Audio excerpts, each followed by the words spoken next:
Hello everyone, you welcome to this edition of the 6 p.m. primetime newscast on Equinoxe television, live from my headquarters in Cameroon's economic capital, Douala. I am Jonathan. In our top stories in this edition of the news, motorbike riders in the nation's political capital, Yaoundé, get into violent and deadly confrontations between them and elements of the Yaoundé 1 municipal police. A bike rider is alleged to have died in the violent confrontations that provoked commotion, confusion, and paralyzed circulation in the Likjo neighborhood in the country's political capital. Earlier today, the national president of the Cameroon People's Party, the CPP, Kabangwala Edith, calls on Cameroonians to rise up for the liberation of all detainees of the Anglophone crisis, as well as Professor Maurice Kamto and other leaders of the CRM, the Cameroon Renaissance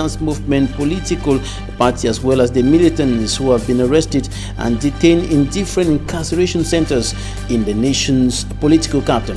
Yaoundé, those were our top stories.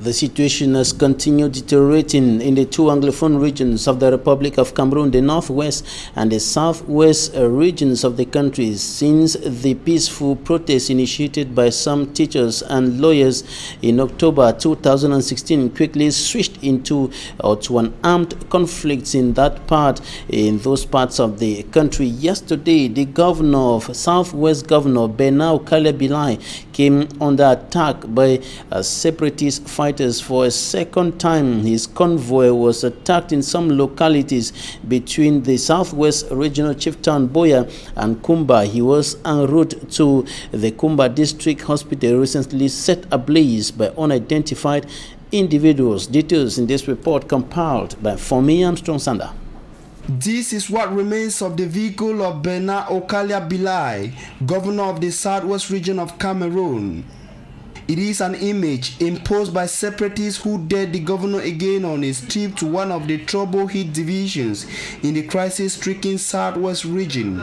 Bernard Okalia in a heavily militarized convoy was heading to Kumba in the Meme division to take stock of the Kumba district hospital burnt by separatists, according to Cameroon's Minister of Communication, when separatists attacked.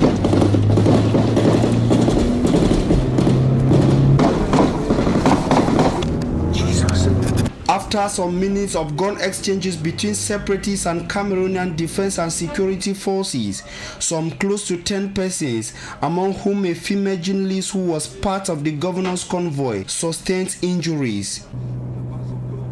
A determined Governor Bernard Okalia, despite the attack, continued for Kumba in the Meme division. In Kumba, the hospital is completely destroyed, deserted by all but 2 helpless patients. The governor made a tour of the structure in rains and equally visited some patients transferred to a different hospital in the town of Kumba. Soldiers wounded in his convoy were treated at the base of the Rapid Intervention Battalion, South Zone in Kumba. The triple attacks on the governor's convoy to and from Kumba, be it at Moyoka, Mbalangi and Mabonji, only demonstrate the determination of separatists to defy administrative authorities. In April 2018, the same governor in a convoy to Libialem division was attacked by separatists in Alo in the same region. That is the situation as far as the southwest region of the country is concerned. The governor of the region, Bernard Okalia, narrowly escapes death for a second time. His convoy is being attacked by separatist fighters, and the national president of the Cameroon People's Party, CPP, Kabangwala Edith, has urged all Cameroonians to rise up for the liberation of all detainees of the Anglophone crisis, as well as leaders of the Cameroon Renaissance Movement, CRM political party. National president of the CRM, Professor Maurice Kamto, other leaders of the party, including Penda Ekoka, as well as Albert Zongan and And of course, we're equally talking about other leaders and militants of the CRM political party who have been detained in different incarceration centers in the nation's political capital, Yaoundé. And Kabangwala Elite was speaking to the press earlier today here in the country's economic capital, Douala. We'll be coming back to this story in a short while with Equinoxe. Meantime, we talk about bike riders in the nation's political capital, Yaoundé. One of them is alleged to have died in confrontations with elements of the Yaoundé 1 Municipal Council Police, and the confrontations took place today. And of course, there was commotion and confusion in the Ligijo neighborhood. We have details in this report by Immaculate Fogwe.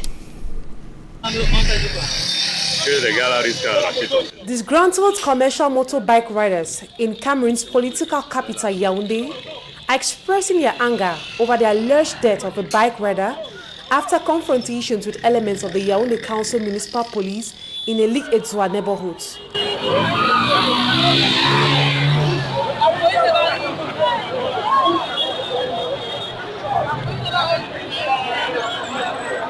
They are decrying what they consider as indiscriminate, unjustifiable, violent repression and fraud by council police officers.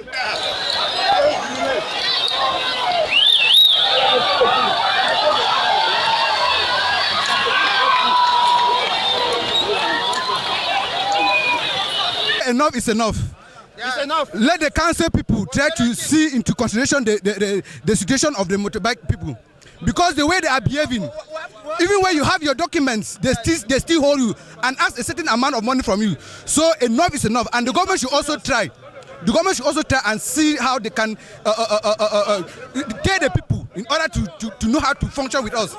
Because the way they are behaving, we don't understand. Even police people did not beat at people to an extent where they will kill somebody because they want money. So please, the government should see into it. A vehicle and a motorbike have been burned to ashes.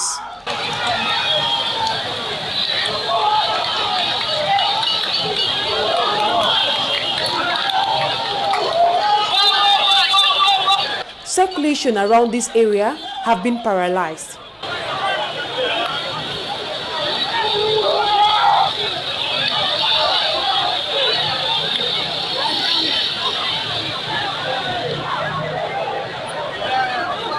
It will only take the intervention of forces of law and order to disperse the protesters.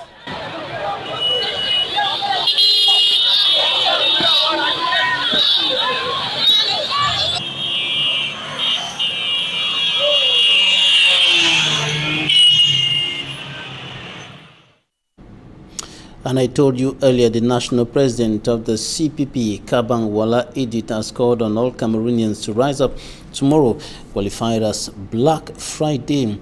She called on Cameroonians to rise up for the liberation of all the detainees of the Anglophone crisis and leaders of the Cameroon Renaissance movement who have been detained in different incarceration centers in the nation's political capital, Yaoundé. She was speaking to the press earlier today. Equinoxe reports. Edith Kawala, head of the Cameroon People's Party and Stand Up for Cameroon, alongside her militants and members, have not stopped bathing the ruling regime with itchy water for ruling off the expectations and rights of most Cameroonians. Their Black Friday, February 15, 2019, will be very black as repressive handling of the socio-political situations in Cameroon crosses the red line. We are asking Cameroonians to come out this particular Friday massively in black for the violence and the killing that we have seen in Northwest and Southwest. Unprecedented. In the last 10 days, it has gone drastically bad. We are asking them to come out for the Anglophones who are in prison, for the members of MRC, CRM who are in prison. Because when you arrest political leaders, when you arrest people who are acting non-violently, who are protesting as allowed to by the Constitution of Cameroon, you have arrested all of us. You have stepped on the liberties of all of us. To Edith Kawala, Cameroonians must understand their rights to manifest is non-negotiable with a particular individual or a political party. What makes a country is a foundation of justice, of liberty for everybody, including the person with whom you are in disagreement. That person must be free to express their opinion. So we say no. The government continues every day. Yesterday, it was extreme north. After that, it was northwest and southwest. Now we are having people in Yaoundé and Douala being arrested.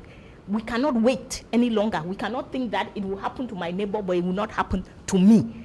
It is all Cameroonians who are concerned. It is the future of our country concerned. Massaging the regime to the CPP and Stand Up for Cameroon encourages the regime in power to become more repressive and dictatorial over those it has to decorate justice. It has led to the radicalization of movements. Today in Northwest and Southwest, we have so many armed groups. Where did they come from? They came from the violent repression of this government, of a non-violent movement. We do not want to see another violent movement in our country. MRC is a legitimate political party, non-violent. When they now take the leaders and put them in prison, what will happen? They are opening the road for people who will have no direction, who will have no limits, to come out and do things which none of us will be able to control. Another politician believes Kamto's arrest and detention is just. Il a démontré au monde entier qui s'en fout des lois du Cameroun. Kamto gives a damn to the constitutional laws. If he is freed, thousands of Cameroonians will in the same light disrespect laws governing Cameroon, thus describing them as trash. 1000 personnes qui vont dire qu'ils s'en foutent des textes de l'État. Government, on its part, had warned and promised severe judiciary infringement to anyone who dares threaten public order and tranquility through unauthorized manifestations, irrespective of their integrity and the movement or political party in which they belong. Kabang Wala is the national president of the CPP political party, calling on Cameroonians to stand up against the ongoing killings, destruction of properties, abductions, and of course the burning down of villages, institutions, and private homes in the two Anglophone regions of the country, but also what is qualified as violation of human rights, notably with regards to the arrest and detention of some Anglophones in connection to the ongoing crisis, as well as leaders of the CRM political party and some militants of that political party after the protest move that they organized in some major towns of the country. And we are receiving in this newscast a journalist who is coming right away from the northwest region of the country, Laary, UCHENNA, journalist with Santa Meteo Radio and The Voice newspaper. Laary, you're welcome. The northwest and the southwest regions of the country are currently in a lockdown, which means that vehicles, motorbikes, are neither moving in or out of the two regions. How did you manage to get yourself out of the northwest to Douala? First of all, I want to start by saluting the viewers. Of course, it's indeed a privilege having me here. I want to say that it's an ordeal that I've not thought of maybe recounting elsewhere, but of course this opportunity is so good.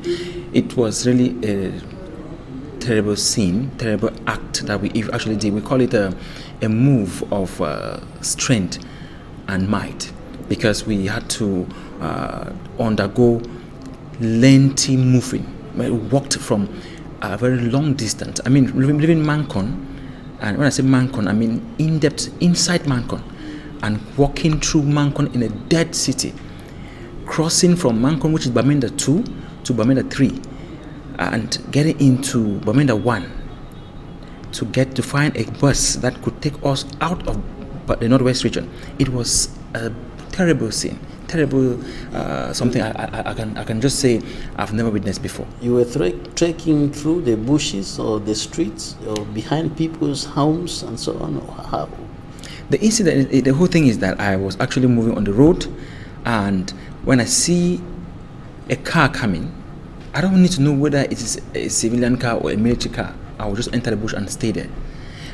Hear a sound of a gun, I hide. That's how I was doing it. And it's unfortunate that even a bike or a car, I never saw it that day. But I was just afraid when I see somebody from a distance, I'll enter and hide, and the person will pass. Until I found myself at Finance Junction, where I luckily saw a single bus that was already partially full before they took me, and we actually went out of that particular scenario. In fact, it was a scene that I was like, but why would I go through this type of risk? Very frightening. Yeah, it's very, very frightening. And you must have gathered a good dose of courage to be able to move through. It's actually terrible, and that courage is as a result of the profession. I think sometimes you need to go through this tin and tag in order to see or get first-hand information on some particular issues. If I tell you that that particular day I saw nobody, then birds were not even heard, no fowls, no animals around. It's like the animals also know that lockdown is also going to, like you're locking down animals as well. None of those things are being seen around. Bamenda has practically been, Bamenda, like other parts of the two Anglophone regions, have practically been turned into graveyards. Yes, I would say yes to that, because when I left Mancon and I was entering into Bamenda 2, Bamenda 3, it was like a sad story. A town that is hustling in different ways. You see enough vehicles on the street, you see Okadas, you see different brands of vehicles. You'll be shocked that day I saw no vehicle. I was asking myself, where did all these cars go to? Are there really cars in Bamenda? For the past close to 2 weeks now, yes, this has been the situation. How are the people surviving with this kind of tense, difficult atmosphere where people cannot move around freely and so on? Jonathan, I want to tell you that it's actually a sad thing that has before the people of the Northwest, where I am proudly one of them. It's sad in the sense that you sit and you just get up one day, you might just find a text on your phone, or you just say, your neighbor saying that there's lockdown. And the irony of it is that you don't even know who is doing what and where and how. It just happened. And when the issue of lockdown actually started the first day, it was like, this will surely go through to the 10th day. I was like, but we've witnessed it in the presidential election. This was effective to the latter. And when I got the first day, went to an end, the second day to an end, I said, okay, it means I'm going to go through the whole day. But then I had an occasion, a pertinent issue to attend to. So I had to go through all this risk. And I'm sure that the same risks I'm going through, somebody else is going through. And moving on the street of Bamenda, it's not like we want to or like to. Sometimes it's you're compared to because of some obligation that you need to catch up with.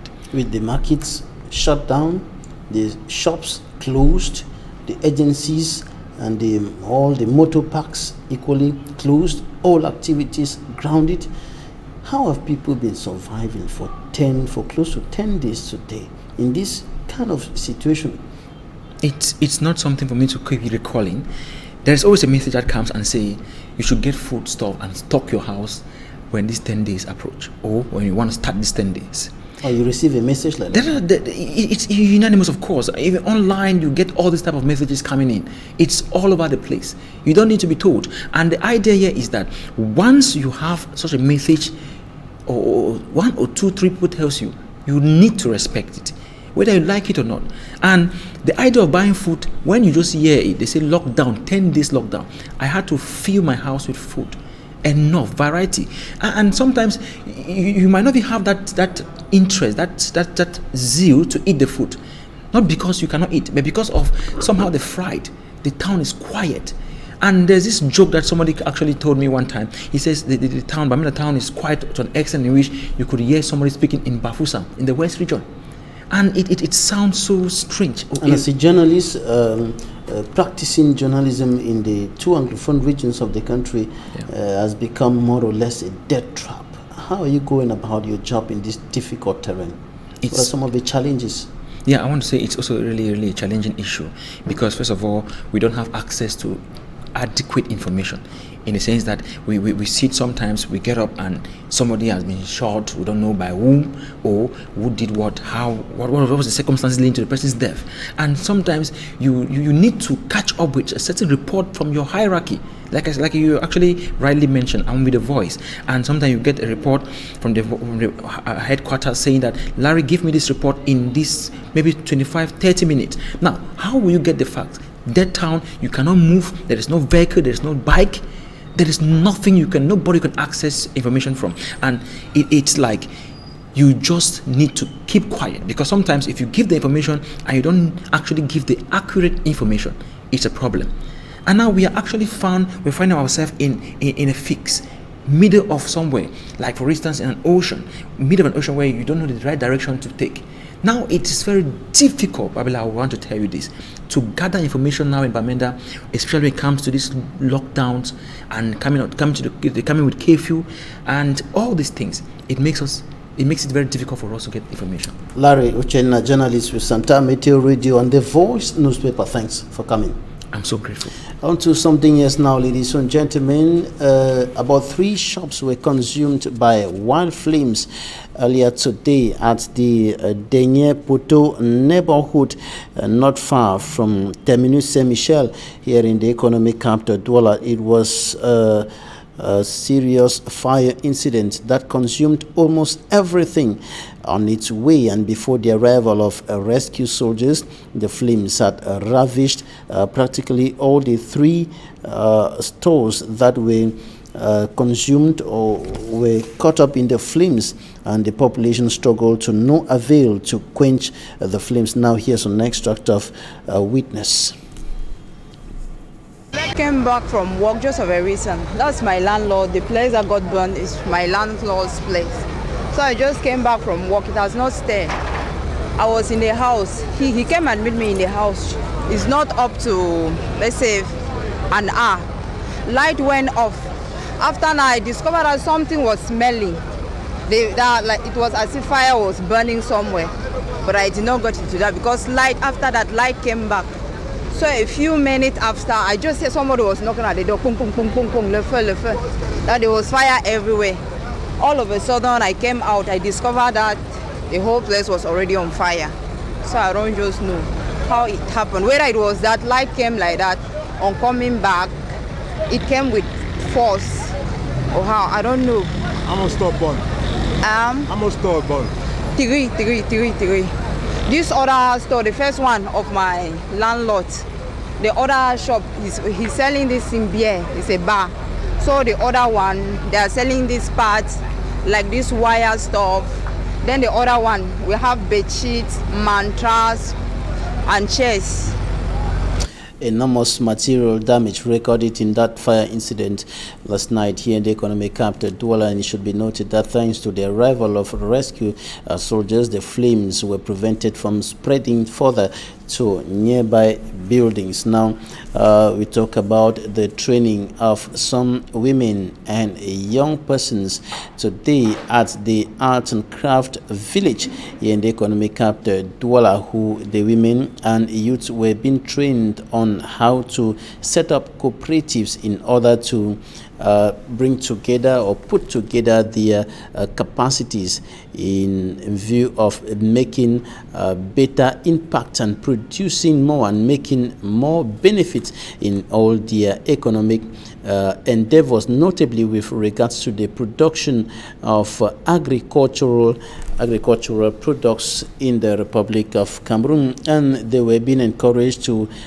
merge themselves together into cooperatives in order to better face challenges such as financial constraints. That is one of the major hindrances, one of the major challenges that they are facing in their activities. Here's an extract of the Secretary General at the Ministry of Small and Medium-Sized Enterprises, the Ministry of Small and Medium-Sized Enterprises, and one of the participants. Take a listen.